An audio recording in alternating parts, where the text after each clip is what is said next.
అంటావంటే ఏదైనా కూడా రాజకీయంగా కక్ష సాధింపు ఉంది అంటే మీకంతా ఇలా చేయడం ఈ విధంగా బండినే కాల్చినారు. ఇప్పటికి ఏ యాక్షన్ కూడా ఇప్పటికి గడిచి ఇప్పటికి 8 గంటలు జరుగుతుంది. ఇప్పుడు కూడా ఏ యాక్షన్ తీసుకోవడం లేదు.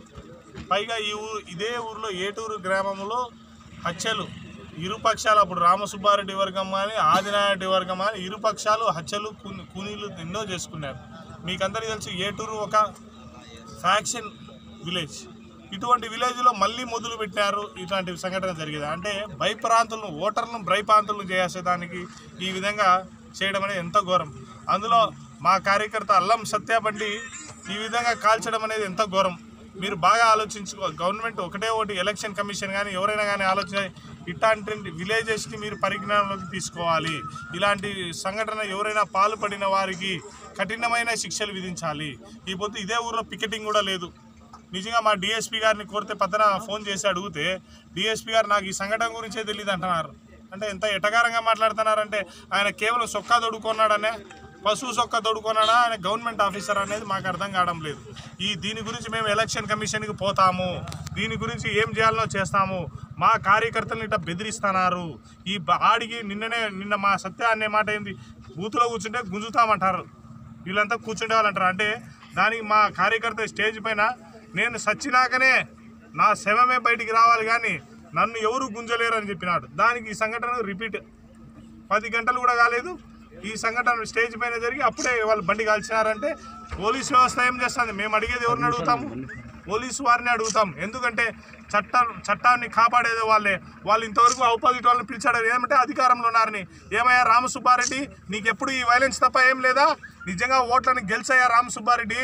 నీ వర్గాన్ని నువ్వు అంచుకొని చెప్పుకోవాలి. నీకు ఆ ఫ్యాక్షన్ బుద్ధులు ఇంకా పోలేదా? మీ పినతండ్రి గారు చంపిన హత్యలు ఈ పొద్దుడికి ఇంకా చాలా మంది జైల్లో ఉన్నారు. ఆదినారెడ్డితో ఇన్ని రోజులు శత్రుత్వం చేసినా ఇప్పుడు కొత్తగా మేము వ్యవస్థలో డాక్టర్గా పనిచేసే మేము రాజకీయాల్లోకి వస్తే ఇదే రిపీట్ చేస్తావా? దీన్ని ఏమాత్రం న్యాయం రామసుబ్బారెడ్డి? నీ వర్గాన్ని ముందు రౌడీజం మానుకోమను, ముందు నిజాయితీగా నువ్వు ఉండు. ఏదో నోరు విప్పవు మంచోనివిలే అనుకుంటున్నాం, ఇలా చేస్తే మేము ఊరుకుంటాం అనుకునేవా?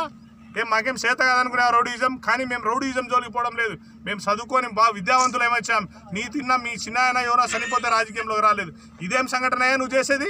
నీ కార్యకర్తలు ఇట్లా ప్రోత్సహిస్తావా? ఎప్పుడు సంపండి కుంచండి అని. అందుకనే ఇద్దరు సంపుకొని మీరిద్దరు ఒకటైనారు. మిగతా కార్యకర్తలు ఈ రోజు కూడా చంపిన శవాలు ఇప్పొద్దుడు కూడా వాళ్ళ ఇళ్లలో ఇప్పొద్దుడు రక్త మార్గాలు ఆరిపోలేదు. కానీ మీరేమో కలుసుకున్నారు. ఇప్పుడు మళ్ళీ మా వర్గం పైన చూపిస్తున్నావు నీ ప్రతాపము. రా చూసుకున్నాం అంటాను. నీ ఊర్లో ముందు చూసుకోయా. ముందు మీ సినాయన అనిపోయినాడు. ఆ బాధ నీకు కూడా తెలుసోలేదో. నీలో ఏ రోజంత సీము నెత్తర మంచి మానవత్వం మరుగుతానే కూడా ఇట్లాంటి సంఘటనలు మానుకో. మేమైతే ఒకటే చెప్తాం, ఈ సంఘటన పైన ఎప్పటికైనా నిరసన చెప్తాం. ఎస్పీ గారికి చెప్తున్నాం, ఇది ఎలక్షన్ సినారియోస్ మొదలవుతుంది. మా కార్యకర్తలను భయపడిచ్చాయని పెట్టామంటే ఏ రోజంతా కూడా వస్తాం. ఇప్పుడు మేము కూడా చేయాలనుకుంటే ఇలాంటి చీప్ టాక్టిక్స్ ఎప్పుడో చేయొచ్చు. దీన్ని చీప్ అంటారు. నేనేదో మాట అన్నానని ఆమెన ఫీల్ అవుతావే, దీనికి ఎవరు బాధ్యత? దీన్ని నష్టపరిహారం ఎవరు కట్టిస్తారు? నువ్వు కట్టిస్తావా? సామాన్య ప్రజల్ని నువ్వే ఒక నాయకుడు సామాన్య ప్రజల్ని ఈ మాత్రం బెదిరిస్తున్నాడంటే అంటే ప్రజలకు హక్కు లేదా? నువ్వు ఏ పార్టీ అయినా మారచ్చు, నీ ఆదినారెడ్డి ఏ పార్టీ అయినా మారచ్చు. అంటే కార్యకర్తలకు ప్రజలకు వాళ్ళకు ఒపీనియన్ ఉండదా? వాళ్ళు పోతే తప్ప, వాళ్ళు ఎవరితోనే పోతే తప్ప. అంటే స్వేచ్ఛ లేదా ఓట్లలో? డిపార్ట్మెంట్ని అడ్డం పెట్టుకొని ఇంత పని చేస్తావు. నిజంగా నువ్వు రాజకీయంలో 30 ఏళ్ళ ముంచుంటే ఫ్యాక్షన్ వద్దనుకునేవాడి ఇలాంటి సంఘటన చేయకూడదు. నీ వర్గాన్ని నువ్వు కాపాడుకోవాలి. నీ కింద ఉన్న అనుచర వర్గాన్ని నువ్వు చెప్పుకోవాలి. ఎవరయ్యా ఇలా ఈ ఊర్లో ఎంతమంది రౌడీ, పోలీస్ డిపార్ట్మెంట్ వారిని ఒకటి కోరుతున్నారు. ఈ ఊర్లో ఎంతమంది రౌడీ షీటర్లు ఉన్నారు తెలుసా? ఈ ఊర్లో ప్రతి ఒక్కడు రౌడీ షీటరే. ఇరు వర్గాలను ఇట ఆదినారెడ్డి వర్గం చచ్చిపోయినారు, ఇట నీ వర్గం చచ్చిపోయినారు. ఆ రోజు నువ్వు ప్రభుత్వంలో లేవు, ఆ రోజు నీకు బాధ లేదా? ఆ పొద్దు మా ఇళ్ళ కాడికి వచ్చి నువ్వు ఉండలేదా? ఈ సంఘటనలు మానుకో.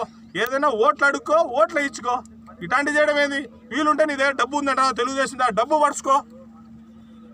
డబ్బు ఉంది, డబ్బుతో కొనుక్కో అంటారంట, అదే కొనుక్కో. కానీ ఇలాంటి అవాంఛనీయ సంఘటనలు ఎప్పుడు చేయకండి. మేము ఒకటే అడుగుతున్నాం, పాలిటిక్స్లో డీసెంట్గా ఉండాలి. You should be a gentle man. Mister Ramasubba Reddy, నువ్వు ఎప్పుడు జెంటిల్ మ్యాన్ లానే ఉండు. నీ వర్గాన్ని నువ్వు కంట్రోల్ చేసుకోవాలి. నాకు సంబంధం లేదు, నా వర్గం ఇది చేశారంటే అది మచ్చ నీకు వస్తుంది. ఇప్పుడు నా వర్గం ఉంది, వైఎస్ఆర్ వర్గం మాదంతా. మేమందరం మా కార్యకర్తలు ఇలాంటి ఎప్పుడు చేసినా కూడా మేము ఒప్పుకోం. మేము ఎప్పుడు డీసెంట్గానే ఉండాలనుకుంటాం. వీఆర్ టుడే ఈరోజు పొలిటీషియన్స్. మేము ఆనాటి ఫ్యాక్షన్ పొలిటీషియన్స్ కాదు. అది గుర్తుపెట్టుకో. చేయాలనుకుంటే నిన్నే నిలబెట్టే దొమ్మకాయలు మా దగ్గర ఉన్నాయి. నీ ఊర్లోనే వచ్చి నిలబడతాం. మా గురించి నీకు తెలుసు. ఇప్పుడు కూడా నువ్వు మా ఇళ్ళ కాడికి వచ్చి అడుక్కునే రోజు కూడా నీకు తెలుసు. నీకు మా రాజకీయం అంతా తెలుసు. ఈ పొద్దు ఒకటే చెప్తాను, నీ పిన్న తండ్రి కూడా చనిపోయినాడు, ఆ బాధ నీకు కూడా తెలుసు. అది మర్చిపోయి ఇట్లాంటి ఆవేశాలు చేయకు. మళ్ళీ ఊర్లలో ఫ్యాక్షన్ రాజకీయాలు మొదలు పెట్టాకు. గతంలో కూడా శివారెడ్డి గారు కానీ మీ కుటుంబం కానీ చేసిన రాజకీయ ఫ్యాక్షన్ కారణాల వల్లనే ఈ పొద్దు తాలూకా అంతా రక్తం మడగలైంది.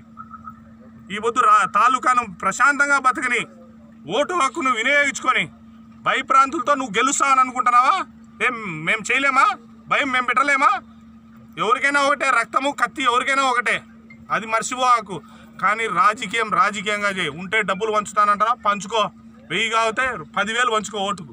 మేము దానికేం భయపడం, మాలో నమ్మకం ఉంది. కానీ ఇట్లాంటివి చేసి భయప్రాంతులు చేసి నీ వర్గాన్ని ఎంకరేజ్ చేసి నీకు చెడ్డ పేరు తెచ్చుకోకు. ఈ చెడ్డ పేరు అంతా ఎవరిది అంటారంటే రామసుబ్బారెడ్డి వర్గం ఇది చేసింది అంటారు.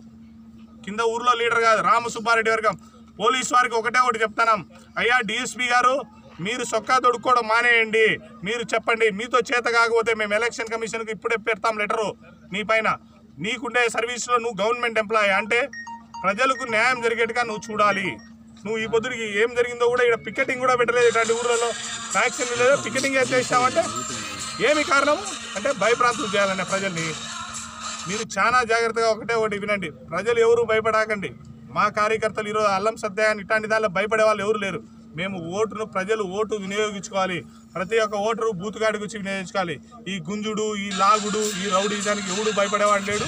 అవన్నీ ఆ రామసుబ్బారెడ్డి నీ వరకే పెట్టుకో. కానీ ఇలాంటి చేయకని నేను కోరుతున్నాను. నిజంగా అయితే నువ్వు డీసెంట్ పాలిటీషియన్ అనుకున్నాను, ఆ డీసెన్సీ మెయింటైన్ చేసుకో. ఎందుకంటే ఇప్పుడు కూడా నీ కేసు జైల్లో నడుస్తుంది, ఇప్పుడు కూడా నీ కేసు సుప్రీంకోర్టులో ఉంది. ఆ కేసులు నువ్వు ఎంత మదమ్మనే వదిలేవు. మళ్ళీ ఇలాంటి కేసులు నీ పైన రాకోకుండా చూసుకో. మేము పెడితే ఫస్ట్ నీ పేరే పెడతాం, నీ వర్గం ఏం చేసినా కూడా. అది మర్చిపోక రామసుబ్బారెడ్డి గారు. ఇలాంటి చూసుకోండి, మీ అనుచరులను మీరు సర్దువంచుకోవాలి, మా అనుచరులను మేము సర్దువంచుకోవాలి. ఇలాంటి అవాంఛాలు ఎప్పుడు చేయకండి. బండ్లు కాల్చడాలు, కొట్టడాలు, కాళ్ళు ఇరుగొట్టడాలు ఈ మానుకోండి. రాజకీయం బాగుపడేట్టుగా చూడండి. ఈరోజు రాజకీయం ఎట్లుండాలో ఆ రోజు నచ్చండి.